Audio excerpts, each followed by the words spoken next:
এটা ভিয়েতনামের রাস্তার ছবি।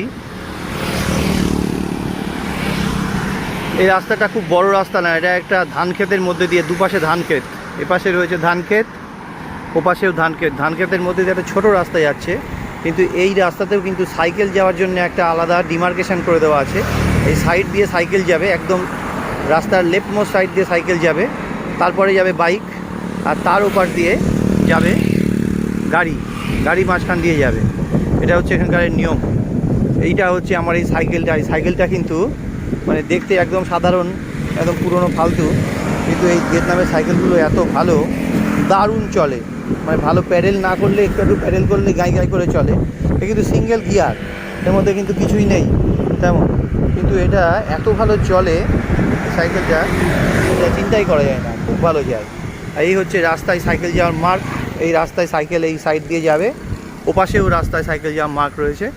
হ্যাঁ, এবং এই রাস্তাগুলোও খুব সুন্দর। এটা গ্রামের মধ্যে সরু রাস্তা, তাই এটাও কত ভালো। আর এমনি মেন শহরগুলোর রাস্তাগুলো অনেক চওড়া, এবং সেখানেও সাইকেল যাওয়ার আলাদা মার্কিং আছে, বাইক যাওয়ার আলাদা মার্কিং আছে, এবং গাড়ি যাওয়ার আলাদা মার্কিং আছে। 3টে ভাগে ভাগ করা থাকে, এবং খুব সুন্দর হয় রাস্তাঘাটগুলো। ভিয়েতনামে রাস্তাঘাটের দিক দিয়ে এই জন্য যানজটই হয় না, এত সুন্দরভাবে এরা নিয়ম। এবং এখানে গাড়ি ডান দিক দিয়ে চালাতে হয়, বাঁ দিক দিয়ে না। গাড়িগুলো সব ডান দিক দিয়ে চলে, গাড়ির স্টিয়ারিং উল্টো দিকে থাকে। আমাদের এখানে যারা বাঁদিকে গাড়ি চালায় তাদের একটু অসুবিধা হয়। রাস্তায় হাঁটার সময় একই নিয়ম, ডান দিক দিয়েই সাইড দিতে হয়, ডান দিক দিয়েই হাঁটাচলা করতে হবে। এই হচ্ছে ধান ক্ষেত, রাস্তার পাশেই রয়েছে ধান ক্ষেত, এবং এই মোষগুলো রয়েছে, এদের পিঠে ওঠে কিন্তু ভিয়েতনামের লোকেরা ঘুরে বেড়ায়। এই যে মোষটা রয়েছে, এই পিঠে ওঠে আমি লোকজনকে রাস্তায় ধান ক্ষেতের মধ্যে ঘুরে বেড়াতে দেখেছি। এরা প্রায় মোষটাকে মানে চাষিরা বাহন হিসাবে ব্যবহার করে। মোষ এখানে, মোষের পিঠে উঠে লোকে ঘোরে। হ্যালো, এই যে মোষ, এই মোষের সঙ্গে মোষের পিঠে উঠে ওরা ঘোরে। আমাকে ওঠার জন্য বলছে মোষের পিঠে, তা আমি আর মোষের পিঠে উঠবো না, এমনি এই লোকটার সঙ্গে কথা বলার জন্য এলাম। এই হচ্ছে এই মোষের পিঠে উঠে এরা ঘোরে। ভিয়েতনামে এরা ফটো তোলার জন্য আমাকে বলছে, মোষ নিয়ে দাঁড়িয়ে আছে। তো এই বাড়ি ভারী সুন্দর, আমাকে হ্যালো বলে ডাকলো, ডেকে এবার আমাকে এই ছবি তুলে মোষের পিঠে আমাকে উঠতে বলছে। ভারী সুন্দর এরা।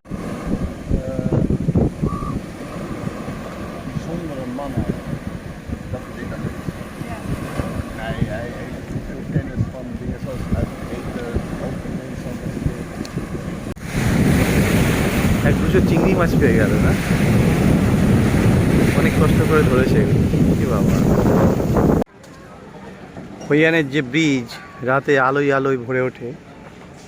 এই হচ্ছে দিনের বেলা সেই নদীর ছবি। এই নদীতেই রাত্রিবেলা সবাই প্রদীপ ভাসায়, এই নদীতেই নৌকাগুলো জ্বলে ওঠে এবং পুরো এলাকার রূপ বদলে যায়। কিন্তু দিনের বেলাতে এটা কিন্তু এলাকাটা একদম শুনশান, এবং এই হচ্ছে দিনের বেলা এলাকার চিত্র, ফাঁকা, একদম চারিদিক ফাঁকা। এবং রাতের হইয়ানের সঙ্গে এটাকে কোনোভাবেই মেলানো যায় না। আমি কয়েকদিন থাকাতে দিন রাত সব রকমের ছবি তুলতে পারলাম। এখন দেখো সব ফাঁকা, এখন এখানে কেউ মাছটা ধরছে, ফাঁকা হইয়ান এখন। এই হচ্ছে এখন দিনের বেলার ছবি। লোকালরা মাছ ধরার চেষ্টা করছে বিচে।